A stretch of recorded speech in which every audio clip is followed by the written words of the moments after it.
நான் என்ன சொல்ல வரேன் அப்படின்னா, இந்த நியூஸ் எதுக்கு இப்படி விடணும்? இது வந்து கடந்த ஆட்சியில் 5 வருஷத்துலேருந்து இப்போது இதை டெஸ்ட் பண்ணியிருக்காங்க அப்படின்றது ஏன் 5 வருஷமாக கடைசியிலேருந்து இப்போ வரைக்கும் இதை வந்து நடந்துக்கிட்டு இருக்கு அப்படின்றத இப்போ எதுக்கு இவங்க வந்த உடனே அதை டெஸ்ட் பண்ணணும் அப்படின்றது எனக்கு ஒரு கேள்வியாக இருக்குது. அந்த திருப்பதியில் இருக்க தேவஸ்தானத்திலேயே ஒருத்தர் வந்து சொல்லியிருக்கிறாரு, ஆமாம் இதில் கலப்படம் பண்ணுற நெய் தான் வந்து யூஸ் பண்ணிக்கிட்டு இருக்கோம், இந்த விலங்குகளோட எண்ணெய் கலப்படம் நெய் தான் யூஸ் பண்ணிருக்கோம். அங்கே அவங்களே சொல்கிறாங்க. அவங்களே சொல்லும்போது என்னடா இது ஆச்சரியமாக இருக்குது, இது முன்னாடியிலேருந்தே சொல்லியாச்சுன்னு அவங்க சொல்லிட்டு இருக்காங்க. பட் ஆனால் நமக்கு மக்களாகிய நமக்கு வந்து இப்போ தான் நம்ம காதுக்கே வருது. இதுக்கு முன்னாடி ஆட்சியில் இருந்தது யார் அப்படின்னு வந்து பார்த்தோம்னா ஜெகன்மோகன் ரெட்டி, ஒய்எஸ்ஆர் காங்கிரஸ். அவர் தான் இருந்திருக்கிறாரு. அவங்க ஆட்சியில் தான் இது எல்லாமே நடந்திருக்கு அப்படின்றத அவங்க சந்திரபாபு நாயுடு வந்து சொல்கிறாரு. பட் ஆனால் இன்னொரு பக்கம் வந்து பார்த்தோன்னா ஜெகன்மோகன் ரெட்டி இருக்கார்ல, அவர் வந்து மறுப்பு தெரிவிக்கிறாரு, எங்கள் ஆட்சியில் இது நடக்கவே இல்லை. தேவஸ்தானம் கோயிலுக்கு வந்து போகிறவங்களோட வருகை வந்து குறையுமா அப்படின்னு வந்து கேட்டோம்னா நிச்சயம் குறைய நிறைய வாய்ப்பு இருக்குது. ஏன்னா உண்மையாக நிறைய இடத்துல கலப்படங்கள் இருந்துக்கிட்டு தான் இருக்குது. நீங்கள் எக்ஸாம்பிளுக்கு ஒரு ஹோட்டல் போகிறீங்க, நான்வெஜ் அண்ட் வெஜிடேரியன் ரெண்டுமே இருக்குதுன்னு சொல்கிறாங்க. அங்கே போய் நீங்கள் உட்காருங்க அப்படின்னா அங்கே அவங்க தோசைக்கல் போடுறது வந்து நான்வெஜ்ஜும் வெஜ்ஜும் ஒரே கல்லில் கூட போடலாம். ஏன்னா நீங்கள் உள்ளே போய் கிச்சனில் பார்க்க முடியாது, உள்ளே என்ன வேணாலும் நடக்கலாம். புரட்டாசி மாதம் ஸ்டார்ட் ஆனாலே நிறைய பேர் வந்து ஸ்டேட்டஸ் போட ஆரம்பிச்சிருவாங்க, ரீல்ஸ் எல்லாமே வந்து போட ஆரம்பிச்சிருவாங்க. இன்னொரு பக்கம் வந்து நான் நான்வெஜ் சாப்பிட மாட்டேன், விரதம் இருக்க போகிறேன்னு சொல்லுவாங்க. இன்னொரு சைடு வந்து பார்த்தோம் அப்படின்னா அதெல்லாம் எங்களுக்கு கிடையாது, நான்வெஜ் எல்லாமே வந்து நாங்கள் சாப்பிடுவோம்டா, எங்களுக்கு எந்த ஒரு ரூல்ஸு அண்ட் ரெகுலேஷன்ஸ் எதுவுமே கிடையாது, இருந்தால் மீறப்படுவோம் அப்படின்ற மாதிரி நிறைய பேர் வாட்ஸ்அப் ஸ்டேட்டஸ் சொல்லி வச்சுக்கிட்டு அவங்க தெரிஞ்சுக்கிட்டு இருப்பாங்க. இப்போது என்ன பிரச்சனை அப்படின்னா, எப்பயுமே யாருமே வந்து எதிர்பார்க்கல, கிட்டத்தட்ட ஒரு 300 வருஷமாக இந்த திருப்பதி தேவஸ்தானம் கோவிலில் லட்டு கொடுத்துக்கிட்டு இருக்காங்க. இந்த லட்டில் கலப்படம் பண்ணியிருக்கு, அதாவது விலங்குகள் எண்ணெய் வந்து கலப்படம் பண்ணப்பட்டதாக வந்து சொல்லியிருக்கிறாங்க, அதுவும் நிரூபணம் ஆகிருக்கு. அதை பற்றி தான் நம்ம இந்த வீடியோவில் வந்து பார்க்க போகிறோம். வாங்க வீடியோக்குள்ளே போகலாம். எல்லாருக்கும் வணக்கம், நான் உங்கள் குணாமூர்த்தி. திருப்பதி தேவஸ்தானம் கிட்டத்தட்ட ஒரு 300 வருஷமாக இந்த திருப்பதி, அதாவது அந்த மடப்பள்ளியில் பிரசாதம் கொடுத்துக்கிட்டு இருக்காங்க. இந்த லட்டில் இப்போது கலப்படம் பண்ணியிருக்காங்க அப்படின்ற மாதிரி வந்து திரு சந்திரபாபு நாயுடு, முதலமைச்சர், ஆந்திரா முதலமைச்சரான சந்திரபாபு நாயுடு அவர் வந்து சொல்லியிருக்கிறாரு. அதை வந்து லேப் டெஸ்ட்டுக்கும் எடுத்துகிட்டு போய் டெஸ்ட் பண்ணியிருக்காங்க. டெஸ்ட் பண்ணதில் அதில் பன்றி கொழுப்பு, மாட்டு கொழுப்பு, அப்புறம் அது பேர் என்ன, மீன் எண்ணெய், இது 3மே வந்து கலக்கப்பட்டிருக்கு அப்படின்றது லேபில் டெஸ்ட் பண்ணி அதோட ரிப்போர்ட்டும் வெளியே வந்திருக்கு. இது வெளியே வந்ததும் எல்லாருக்கும் அதிர்ச்சி அளிக்கும் விதமாக வந்து இருக்குது. பட் என்னை பொறுத்த வரைக்கும் நான் ஏன் கேட்குறேன் அப்படின்னா, நான் என்ன சொல்ல வரேன் அப்படின்னா, இந்த நியூஸ் எதுக்கு இப்படி விடணும்? இது வந்து கடந்த ஆட்சியில் 5 வருஷத்துலேருந்து இப்போது இதை டெஸ்ட் பண்ணியிருக்காங்க அப்படின்றது ஏன் 5 வருஷமாக கடைசியிலேருந்து இப்போ வரைக்கும் இதை வந்து நடந்துக்கிட்டு இருக்கு அப்படின்றத இப்போ எதுக்கு இவங்க வந்த உடனே அதை டெஸ்ட் பண்ணணும் அப்படின்றது எனக்கு ஒரு கேள்வியாக இருக்குது. இதனால் பெரிய இஷ்யூஸாகவும் நிறைய பேர் நம்பகத்தன்மை போகும் அப்படின்றது அவங்களுக்கு ஏன் தெரியல.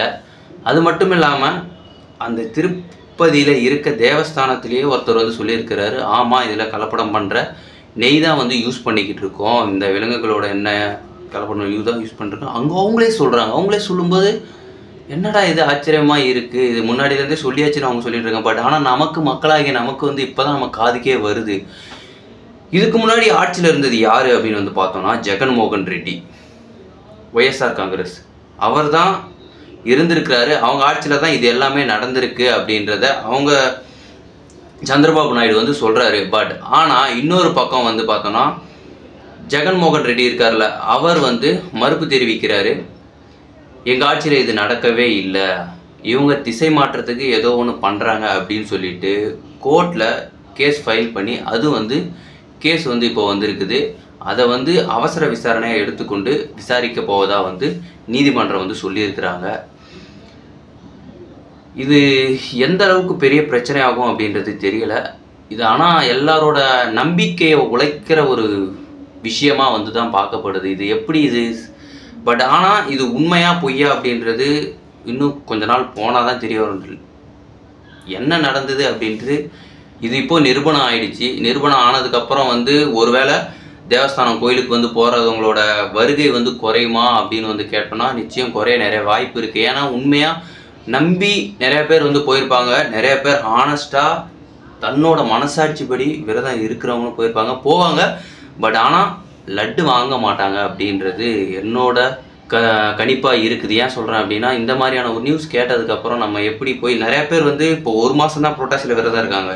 பட் நிறைய பேர் வருஷம் ஃபுல்லாகவே இருப்பாங்களே, வருஷம் ஃபுல்லாகவே சைவம் மட்டுமே சாப்பிட்டுட்டு இருக்காங்களே ஆயில் முழுவதும், அவங்க அந்த லட்டை தொடவே மாட்டாங்க. அவங்களுக்கு சாப்பிடக்கூடாது அப்படின்றது எண்ணம் கிடையாது. அவங்களுக்கு ஒரு தர்மம், தங்களுக்குன்னு ஒரு கட்டுப்பாடு அவங்க விதித்துக்கிட்டு அவங்களே வந்து இதை ஃபாலோ பண்ணிக்கிட்டு இருக்காங்க. அதை அவங்க வந்து லவ் பண்ணி இருக்காங்க. அதனால தான் அதை அவங்களாம் சாப்பிடவே மாட்டேன்றாங்க. நான் வந்து பியூர் வெஜிடேரியனை சொல்கிறேன். நிறைய பேர் கன்வெர்ட் ஆகிருப்பாங்கல்ல வெஜிடேரியனுக்கு, அவங்கள சொல்கிறேன். பட் இது சத்தியமாக வந்து ஏற்றுக்கவே முடியல. நிறையா பேர் வந்து நிறையா விதமாக சொல்லிக்கிட்டு இருந்தாலுமே நிறையா இடத்துல கலப்படங்கள் இருந்துக்கிட்டு தான் இருக்குது. நீங்கள் எக்ஸாம்பிளுக்கு ஒரு ஹோட்டல் போகிறீங்க, நான்வெஜ் அண்ட் வெஜிடேரியன் ரெண்டுமே இருக்குதுன்னு சொல்கிறாங்க. அங்கே போய் நீங்கள் உட்காருங்க அப்படின்னா அங்கே அவங்க தோசைக்கல் போடுறது வந்து நான்வெஜ்ஜும் வெஜ்ஜும் ஒரே கல்லில் கூட போடலாம். ஏன்னா நீங்கள் உள்ளே போய் கிச்சனில் பார்க்க முடியாது. உள்ளே என்ன வேணாலும் நடக்கலாம், அது தெரியாது. ஆனால் இதன் மூலமாக நமக்கு என்ன தெரிய வரும்னா, நம்ம விரதம் இருக்கோம். இப்போ கார்த்திகை மாதம் வருது, நம்ம மாலை போட போகிறோம், விரதம் இருக்க போகிறோம் அப்படின்னா நமக்கு உண்மையாக இருந்தால் மட்டும் போதும். அது மட்டும் இல்லாமல் வெளியே இருந்து யார்கிட்டையும் எதையும் வாங்கி சாப்பிடாமல் இருந்தால் வந்து போதும். பட் அதையும் மீறி நீங்கள் சாப்பிட்றீங்க, அவங்க மனசு கஷ்டப்படக்கூடாது அப்படின்னு வாங்கி சாப்பிட்றீங்க அப்படின்னா அவங்களுக்கு தான் அந்த பாவம் போய் சேரும். அவங்க நான்வெஜ் ஒரு வேளை ஏதாவது ஒன்று பண்ணிவிட்டு உங்களுக்கு தெரியாமல் கொடுத்தால் அவங்களுக்கு தான் அந்த பாவம் போய் சேரும். இப்போ கூட அந்த ஆந்திராவில் இந்த மாதிரி விஷயம் நடந்ததில்ல. இதுக்கெல்லாம் யார் காரணமாக இருக்காங்களோ அவங்களுக்கு காலம்தான் பதில் சொல்லும். பட் ஆனால் சாப்பிட்டவங்களுக்கு எந்த ஒரு இஷ்யூஸுமே கிடையாது, எந்த ஒரு பாவமும் எதுவுமே கிடையாது. ஏன்னா மக்கள் வந்து முழுக்க நம்பி வாங்குறாங்க. இதெல்லாம் யோசிச்சிருக்க மாட்டாங்க. நான்லாம் யோசிக்கவே இல்லை.